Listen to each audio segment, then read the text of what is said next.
우리는 어제 아가서 강의 첫 번째 시간 가졌습니다. 우리가 장별 강의를 주로 하고 있기 때문에 1장을 봤어요. 특별히 이 솔로몬이 우리가 그렇게 해석의 방향을 잡았지요. 이 술람미 여인과 사랑을 나누는 이 남자, 우리는 보통 정원한 약혼한 사람이라고 봅니다. 그가 여인을 칭찬해요. 널 정말 아름답구나. 그런데 이렇게 칭찬하는 여인은 사실은 강제로 포도원에서 일하느라고 얼굴이 검어진 술람미 여인입니다. 그럴지라도 왕이 사랑해요. 솔로몬의 휘장처럼 사랑합니다. 귀하다고 해줘요. 다른 여인들이 시샘할 만큼. 그게 바로 그리스도인입니다. 정말 마귀도 시샘하고 어떨 때는 천사도 자세히 알기를 원한다 그랬죠. 마귀에게 팔려가지고 그가 시키는 대로 뜨거운 햇살에서 죄의 대가를 바라면서 강제노동하던 우리, 그 죄인의 모습이었습니다. 그런데도 주님이 찾아와 주셔서 구원하시고 내가 교회의 신랑이다 말씀하십니다. 오늘도 그 사랑을 보여주시죠. 나의 어떠함과 상관없이 내가 너를 택하였고 너를 사랑하였으니 너는 내 것이라 하십니다. 그러므로 내 얼굴이 검을지라도 나를 흙에 보지 마라. 나는 사랑을 받는 자다 라고 얘기한 술람미 여인의 고백은 바로 교회의 고백입니다. 오늘 아가 2장을 통해서 우리는 계속 이러한 남녀간의 사랑을 통해, 사실은 이제 부부와 마찬가지예요. 아직 결혼식을 올리지 않았지. 통해 그리스도와 이 교회의 사랑을 볼 것입니다. 성경에는 이러한 하나님과 그의 택자들의 관계를 목자와 양, 선생과 제자, 또 포도나무와 가지, 또 주인과 종, 또 부모와 자식, 이런 여러 비유로 설명했지만 그중 최고는 아마도 부부일 것입니다. 부부는 한 몸이고 이 세상 그 누구보다 가까운 존재잖아요. 주님은 이러한 다양한 비유를 통해서 내가 친밀함을 너에게 보인다, 이걸 알려줘요. 가장 크신 하나님이 가장 작은 우리에게 가장 큰 관심으로 대하셔요. 이건 감히 감당할 수 없는 일이에요.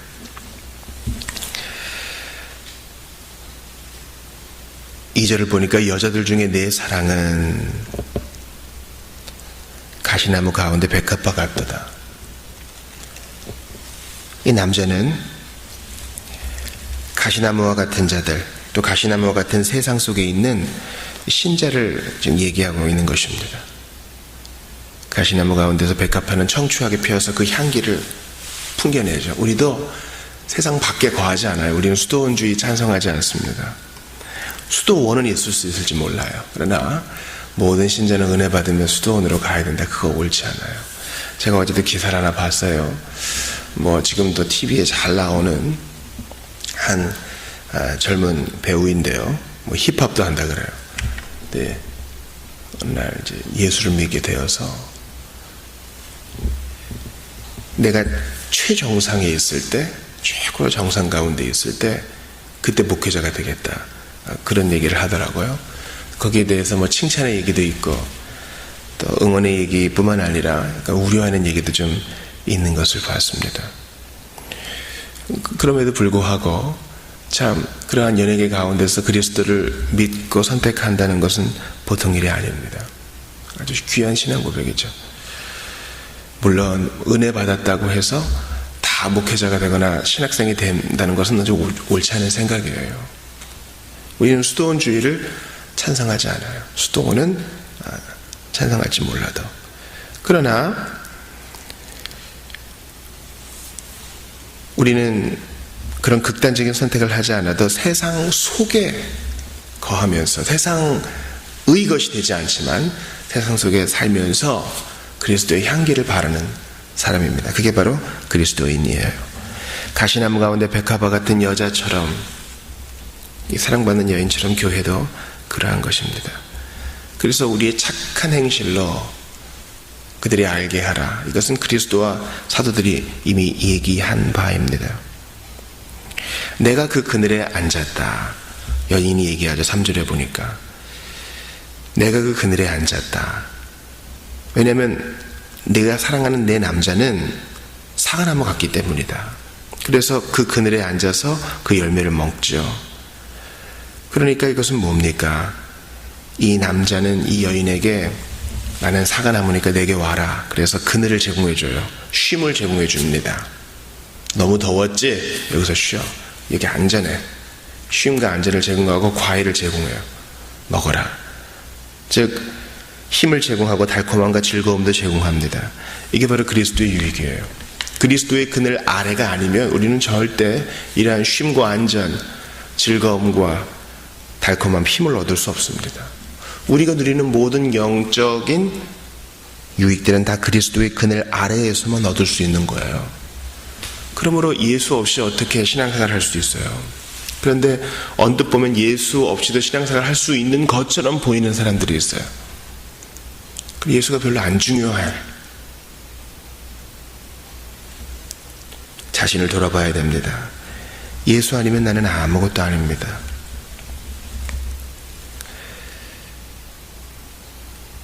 육절에 보니까 왼팔로 내 머리를 고이고 오른팔로 나를 안는구나. 이런 육체적 사랑이 이제 아가서에서 계속 나와요. 육체적 표현이죠.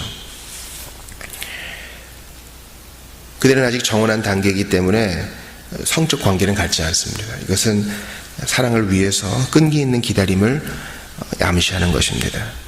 이 끈기 있는 기다림을 즐거워해야 하나님이 때가 될 때 사랑을 온전케 하십니다. 우리는 신자 간의 사랑뿐만 아니라 남녀 간의 사랑에서도 이러한 육체적인 것들을 회피하지 않아요. 이것은 하나님이 용인하신 것입니다. 허락하신 것입니다. 선물로 주신 것입니다. 이걸 부끄러워하지 말아야 돼요. 단 우리가 무리하게 선을 넘어서는 안 돼요. 하나님의 때가 될 때 결혼이라는 합법적인 수단을 통하여 하나님께서 원하시는 이 수단을 통하여 그 즐거움을 누려야지 그 밖에서 누릴 때에는 파멸이 올 것입니다. 그래서 그 즐거움이 계속되기를 여인은 원하고 있어요. 근데 이제 오늘 제가 이 본문을 통해 몇 가지 살펴보고 싶은 것 중에 하나는 바로 8절에서 나옵니다. 보세요. 내 사랑하는 자의 목소리로구나. 자, 이제 이미 6, 7절에서 만났어요. 근데 아직은 이제 합방한 상태가 아니기 때문에 또 때가 되면 헤어져야 되죠. 근데 내 사랑하는 자의 목소리로구나. 보라, 그가 산에서 달리고 작은 산을 빨리 넘어오는구나. 이 말은 뭐예요? 문자적으로 보면 아직 젊은 솔로몬이 이제 막 뜨거운 연애를 시작한 솔로몬이 또 보고 싶은 거예요. 그래서 밤에 달려와요. 너무너무 보고 싶은 거예요. 9절도 보니까 내 사랑하는 자는 노루와도 같고 어린 사슴과도 같아서 우리 벽 뒤에 서서 창으로 들여다보며 창살 틈으로 엿보는구나. 이거 연애를 해보신 분은 알 거예요. 헤어져도 또 보고 싶어서 밤이고 낮이고 새벽이고 찾아오는 거죠. 그래서 잠깐이라도 좀 보기를 원하고 대화하기 원하고 손잡기 원하고 그런 겁니다. 맛있는 것을 나누어 먹기 원하고. 여러분, 사랑하는 남자가 노루처럼 산을 뛰어가지고 빨리 오고 싶어가지고 여인에게 옵니다. 이게 바로 교회를 향한 그리스도의 사랑이에요. 여인이 온 게 아니라 남자가 뛰어옵니다. 마찬가지로 교회가 그리스도를 먼저 찾은 것이 아니요, 죄인이 그리스도를 먼저 찾은 게 아니요, 그리스도께서 먼저 찾아오시되 산을 뛰어넘듯이 빨리 우리를 찾아오시는 거예요. 이 빨리 보고 싶은 마음으로. 그런데 우리가 냉담해서 되겠어요? 당장 우리의 예배를 보세요. 예배는 우리가 온다고 생각하지만 아니에요.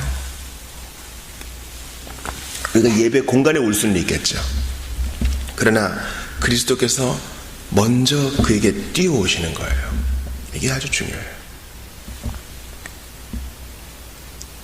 그리스도께서 먼저 우리를 향해 뜨거운 마음을 보이셨기에 우리가 이제 그 사랑을 수납하여 우리도 그를 사랑할 수 있게 된 것입니다.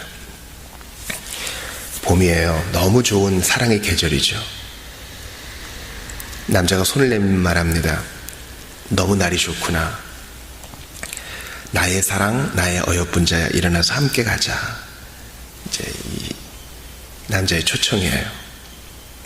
함께 나와 평생을 함께 하자. 그러면서 남자의 요구가 나와요. 자, 오늘 본문에서 보고 싶은 두 번째 포인트예요. 바위 틈 낭떠러지 은밀한 곳에 있는 나의 비둘기야. 비둘기는요, 이렇게 숨어있기를 좋아하죠. 또한 이 비둘기로 상징되는 신자, 즉 교회는 바위 틈, 즉 그리스도의 상처, 그리스도의 임재 안에서만 안전을 누릴 수 있어요. 여인을 그렇게 불러요. 그러면서 내가 내 얼굴을 보게 하라, 내 소리를 듣게 하라, 내 소리는 부드럽고 내 얼굴은 아름답구나. 얼굴 소리 얼굴을 이제 대꾸적으로 얘기하면서 남자의 요구는 뭐예요?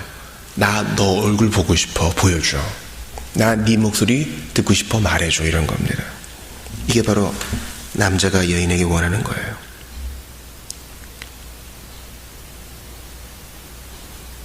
바로 여자의 인격, 성품 전부를 활짝 내게 열어다오. 이것은 그리스도께서 신자에게 원하시는 거예요. 네 자신을 완전히 내게 개방해 주렴. 너의 마음속에 여러 방이 있겠구나. 다 열어줘. 창고건 뭐건 다 열어줘. 이게 바로 그리스도가 우리에게 요구하는 겁니다. 여러분 꼭 기억하세요. 어느 부분을 숨기면 안 돼요. 기도할 때 주님께 얘기하지 못할 부분이 있어서는 안 돼요. 주님은 까발리지 않으세요. 근데 주님은 다 알고 싶어요. 사랑하는 사람, 특별히 이 청년기에 이제 연애하는 사람, 물론 모든 연애가 마찬가지지만 진실한 연애, 결혼을 전제로 한 진지한 연애 속에서는요, 그 사람의 모든 걸 다 알고 싶은 이 강박적인 마음과 충동과 열정이 생겨요. 그 나쁜 거 아닙니다. 우리는 그런 에로스적인 사랑을 통해서도 그리스도께서 우리를 이렇게 사랑하시는구나, 그거 알아야 돼요. 그런 열정으로 우리를 사랑하신다고요. 왼팔로 우리 머리를 대고 베어주고 오른팔로 안아주면서. 여러분 남녀 간의 사랑에 있어서 왼팔로 베주는데 한계가 있어요. 피가 안 통하거든요. 그래서 견디다 가끔 팔을 빼기도 합니다. 근데 그리스도는 그러지 않아요. 너의 모든 걸 다 알고 싶어. 내게 말해줘. 우리의 음성을 듣기 원하세요. 즉 우리의 기도 소리, 우리의 찬양 소리, 우리의 한숨까지도 주님은 수납하기 원하세요. 그것도 좋아. 또 네 모습 보고 싶어. 주님이 보고 싶은데 예배의 자리에 없어. 기도의 자리에 없어. 잠깐만 거기 계세요 해놓고 계속 여인은 자기 일만 해요. 요즘 연인들이 그렇잖아요. 만나면 그냥 얼굴 봤다가 그대로 휴대폰 켜서 또 자기 일하고, 몸만 같이 있지 정신은 따로 있고. 그것은 주님이 원하시는 사랑의 방식이 아닙니다. 제가 오늘 본문을 통해 보고 싶은 세 번째 이야기는 바로 15절이에요. 우리를 위해 여우 곧 포도원을 허는 작은 여우를 잡으라. 우리의 포도원에 꽃이 피었습니다. 자, 우리의 사랑의 결실이 맺히기 시작하는데 그 꽃을 파헤치는 작은 여우가 있어. 이 작은 여우는 그 시대에 또 이 팔레스타인에 실제로 있었던 동물이고요. 땅에 구멍을 내어가지고 작물들을 손상시켰다 합니다. 교황도 루터를 파문할 때 주님의 포도원을 망치는 여우라고 그렇게 동물에 비유했습니다. 그런데요, 이 여우의 특징을 우리가 좀 알아야 돼요. 그것은 작은 여우예요. 큰 곰이나 호랑이가 포도원을 허무는 게 아니라 조그만 여우가 우리의 사랑을 짓밟을 수 있다, 이렇게 얘기하는 거예요. 교회를 허물어뜨리는 것은 커다란 죄가 아니라 작은 죄 때문인 경우가 많습니다. 한 사람의 넘어짐이 교회 전체의 넘어짐이 될 수 있어요. 특별히 지도자일 때. 신자 개인도 마찬가지죠. 신자가 타락하고 다시 넘어지고 이런 것은 큰 죄가 아니라 작은 거짓말, 작은 위선으로 시작되는 경우가 너무 많아요. 사울도 여호와께 버림받을 때 무슨 큰 죄를 지은 게 아니라, 또 완전히 불순종한 게 아니라 그중 일부를 순종하지 않은 거잖아요. 전쟁을 하기는 했고 사람을 죽이긴 죽였잖아요. 다 전멸하지 않았어. 그렇지. 그러나 주님은 그것 원하지 않으십니다. 우리는 작은 여우, 교회와 신자를 허무는 작은 여우를 항상 조심해야 됩니다. 그것은 절제되지 않은 욕망의 여우일 수도 있어요. 불신과 질투의 여우일 수도 있고, 이기심과 교만의 여우일 수도 있으며, 용서하지 않는 완강함의 여우일 수도 있습니다. 그러나 주님은 그 작은 여우를 어떻게 하라 그래요? 잡으라 그래요. 잡는 것은 이 의지적 노력이 필요해요. 적극적으로 덧떠놓고 언제 나타나는지 살펴보기도 해야 되고, 또 그것을 잡기 위한 도구도 준비해야 되고 그래요. 우리 주님께서 다윗을 통해 솔로몬에게 말씀하신 거 있잖아요. 오늘날과 같이 계명을 지키되 힘써 의지를 다하라는 거예요. 사랑하는 여러분, 오늘도 어떻게 되겠지 하고 신앙생활하면 안 됩니다. 힘을 다해서 여러분 자신을 지켜야 돼요. 성경을 읽고 기도하는 것은 그 하나요. 신자들과 교제하고, 간절한 필요가 있을 때는 금식도 하고, 성찬을 앞두고 자신을 돌아보는 이 모든 것들이 다 의지적 노력인 것입니다. 이렇게 할 때 작은 여우를 잡을 수 있어요. 뭐 알아서 굶어 죽겠지, 그런 일은 없어요. 작은 여우는 잡아야 됩니다. 우리는 복된 연인 간의 고백을 16절에서 봐요. 내 사랑하는 자인 내게 속하였고 나는 그에게 속하였구나. 요한복음에 나타난 것처럼 우리는 그리스도의 것이요 그리스도는 우리의 것이요. 이 놀라운 연합이 바로 아가서에 나와요. 오늘 우리가 아가서 2장에서 여러 가지를 보았습니다. 즉 그리스도께서 우리를 찾아오시되 뜨거운 열정으로 먼저 산을 넘는 긴급함으로 우리를 먼저 찾아오셨기 때문에 우리가 거듭날 수 있었던 것이고요. 사랑받을 수 있었던 것이고요. 두 번째, 신랑은 신부의 모든 것, 그 음성과 얼굴의 모든 것을 요구하는 것처럼 그리스도는 우리 인격과 성품의 모든 것을 요구하시니 기도해야 돼요. 입을 열어야 돼요. 마음을 열어야 됩니다. 숨기지 말아야 돼요. 마지막으로 포도원을 허는 것은 작은 여우라고 했으니 교회와 신자를 허무는 작은 여우, 그 은밀한 모든 죄를 다 다스려야 됩니다. 의지적으로 노력해야 돼요. 우리 스스로를 잘 관찰해야 돼요. 어느 부분에서 이 작은 여우 때문에 넘어지는가. 그러할 때 우리가 주님과의 사랑을 더 깊이 누릴 수 있게 될 것입니다. 성육신, 그분의 삶, 공생애, 그분의 순환 생각해 보세요. 이 모든 것이 다 산을 넘고 뛰어오시는 예수님의 사랑이에요. 사랑하기 위해서 고난당하시고 순환을 감내하셨습니다. 그 사랑을 기억하면서 우리 자신을 활짝 주께 열어놓읍시다. 저 여기 있어요. 저 여기 있어요. 이렇게 활짝 열어놓는데 방해되는 모든 것들을 끊어내며 오늘도 승리하시는 그 승리를 빼앗기지 아니하시는 여러분들 다 되시기 바랍니다. 기도합시다. 하나님, 오늘 아가서 2장 통해 종합 선물 세트를 받은 것처럼 귀한 은혜를 받습니다. 하나님 아버지, 정말 우리를 향해 뛰는 심장으로 뜨겁게 사랑하시는 그리스도 까닭에 오늘도 넉넉히 승리하게 하시고 이미 주신 승리를 누리게 하여 주시옵소서. 우리 자신을 완전히 주께 활짝 열어 보이게 하여 주시고 우리를 고정적으로 넘어뜨리는 작은 여우 있습니다. 모든 유혹을 잘 조사하여 의지적으로 끊어내게 하시고 주의 소원은 있을지라도 죄를 다스리는 우리 모두가 다 되게 하여 주옵소서. 십자가에 달리사 부활하시어 오늘도 우리의 손 잡고 인도하시는 예수님 이름으로 기도하옵나이다. 아멘.